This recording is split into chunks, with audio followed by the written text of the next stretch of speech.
In today's video, I'm going to teach you how to use Wrike for project management.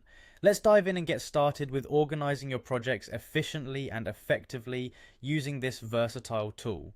First things first, you want to begin by logging into your Wrike account. Head over to the login page, and once you're there, you'll see an option to log in with Google. Click on it and select the Google account you'd like to use. This way you ensure a streamlined and secure login process.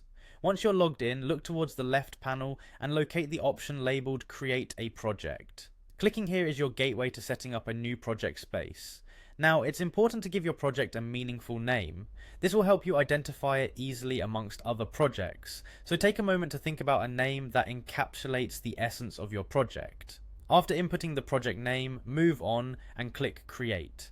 This action finalizes the creation of your project and prepares the groundwork for the next steps.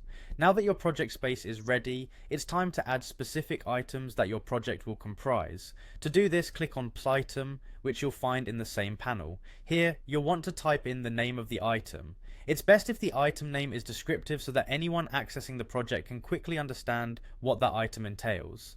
To tailor the appearance of your workspace, click on Plus View. This feature allows you to personalize how your project appears, selecting a view that best suits your project's needs. Remember, choosing the right view can optimize how you track and manage tasks, making your workflow all the more efficient. Next, click on Board to engage with a Kanban-style board view, which is incredibly useful for visualizing tasks and their progress.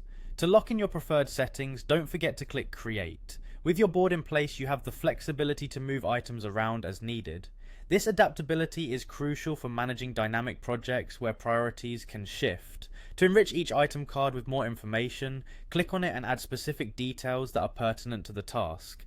This ensures everyone involved has the context and information they need. Depending on your workflow, you might need to attach files or break tasks down into sub-items. Click on Add Files or Add Sub-items as necessary to enhance your project's detail and clarity. And there you have it, a straightforward process for setting up and managing your projects in Wrike. By following these steps, you can enhance your team's productivity and ensure your projects are completed efficiently.